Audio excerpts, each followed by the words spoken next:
اس نے منگولیہ سلطنت کے حکمران سے کئی جنگیں کی۔ ان جنگوں میں قبلائی خان کے ایک اور بھائی ہلاکو خان نے اس کی مکمل فوجی مدد کی۔ 1261 میں قبلائی خان نے اپنے بھائی اور اس وقت کی منگول سلطنت کے حاکم اریک بوگ کو شکست دے دی۔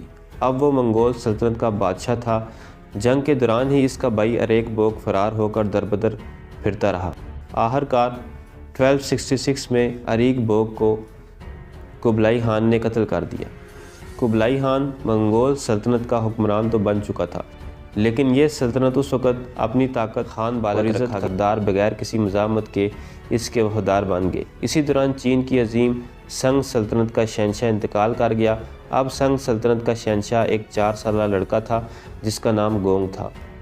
اس وقت سنگ سلطنت ایک ملکہ کے ہاتھوں میں تھی۔ ملکہ نے اعلان کیا کہ وہ قبلائی خان سے جنگ نہیں کرے گی۔ اس طرح سنگ سلطنت آسانی سے قبلائی خان کی جولی میں آ گری۔ سنگ سلطنت کے 4 سالہ شہنشاہ گونگ کو دربار میں لایا گیا۔ قبلائی خان نے 4 سالہ شہنشاہ گونگ کو اپنا بیٹا بنا لیا۔ سنگ سلطنت کا خاتمہ ہو چکا تھا، لیکن سنگ سلطنت کے وفاداروں نے قبلائی خان سے جنگیں جاری رکھیں اور آخرکار 1279 میں سنگ سلطنت کے وفاداروں اور قبلائی خان کے درمیان فیصلہ کن جنگ ہوئی۔ یہ جنگ چین کے علاقے یامین میں برپا ہوئی تھی۔ یہ جنگ کشتیوں پر لڑی گئی جس میں سنگ سلطنت کو شکست ہو گئی۔ سنگ سلطنت کے بعد یوان سلطنت کا دور آیا اور قبلائی خان یوان سلطنت کا نیا شہنشاہ تھا۔ یوان سلطنت میں منگولیہ، مکمل چین اور روس کا بہت بڑا علاقہ شامل تھا۔ قبلائی خان نے اپنے دور حکومت میں چین کو شاندار ترقی سے نوازا۔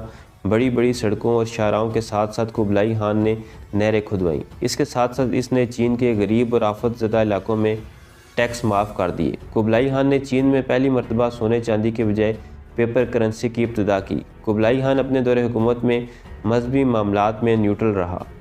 ہر مذہب کے لوگوں کے عبادت خانوں کو ٹیکس فری کر دیا۔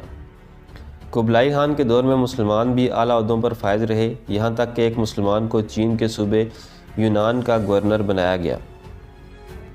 قبلائی خان نے ٹیکس کے حوالے سے اپنی سلطنت کو 4 حصوں میں تقسیم کر دیا۔ منگولوں کو ٹیکس فری قرار دیا گیا، جبکہ شمالی اور جنوبی چین کے لوگوں پر بھاری ٹیکس لگائے گئے۔ قبلائی خان کی ہمیشہ یہ خواہش رہی کہ ایک دن وہ جاپان کو بھی فتح کرے گا، لیکن اس کا یہ خواب ہی رہا۔ 1274 اور 1281 میں قبلائی خان کی بحری فورس نے جاپان پر حملہ کیا، لیکن اس میں انہیں ناکامی ہوئی۔ ان فوجی مہمات میں قبلائی خان کی بحری فورس کمزور ہوئی۔ جب بھی جاپان پر حملہ کیا گیا، سمندری طوفان برپا ہوئے جنہیں کاکا کازی کہا جاتا ہے۔ ان سمندری طوفانوں کی وجہ سے جاپان قبلائی خان کے ہاتھ نہ لگ سکا۔ جاپانی ان سمندری طوفانوں کو خدا کی طرف سے اپنی مدد سمجھتے تھے۔ ذاتی زندگی میں بھی قبلائی خان کو بہت دکھ اٹھانا پڑے۔ 1281 میں اس کی بیوی شیبی انتقال کر گئی۔ قبلائی شیبی کا دیوانہ تھا۔ اس کے بعد اس کا جانشین بیٹا چین انتقال کر گیا۔ اپنی زندگی کے آخری سالوں میں اس نے کچھ جنگیں لڑیں۔ ان میں کچھ میں اسے کامیابی ملی اور کچھ میں ناکامی، مگر زندگی کے آخری دنوں میں وہ شاہی معاملات سے دور ہو گیا۔ بیوی اور بیٹے کی موت نے اسے اس قدر دکھی کر دیا کہ وہ آخر میں یہ بھی بھول گیا کہ وہ چین کا شہنشاہ ہے۔ غمزدہ قبلائی خان کو اب بے شمار بیماریاں لاحق ہو چکی تھی۔ موت سے کچھ دنوں پہلے وہ اتنا کمزور ہو چکا تھا کہ پانی پینے کے لیے گلاس تک نہیں اٹھا سکتا تھا۔ خاقان قبلائی خان کے بیٹے بیٹیوں کی تعداد 47 بتائی جاتی ہے۔ 18 فروری 1294 میں 82 سال کی عمر میں قبلائی خان زندگی کی جنگ ہار گیا۔ قبلائی خان کی تمام بیویوں کو اس کے ساتھ زندہ دفنا دیا گیا۔ بیویوں کے ساتھ ساتھ کئی خدمتگاروں کو بھی زندہ دفنا دیا گیا تاکہ دوسری دنیا میں بھی وہ قبلائی خان کی خدمت جاری رکھ سکیں۔ قبلائی خان کے مرنے کے بعد اس کی عظیم سلطنت ٹکڑے ٹکڑے ہو گئی۔ تو دوستو، یہ تھی میری آج کی ویڈیو پسند آئے تو چینل کو سبسکرائب کریں۔ ملتے ہیں اگلی ویڈیو میں۔ اللہ حافظ۔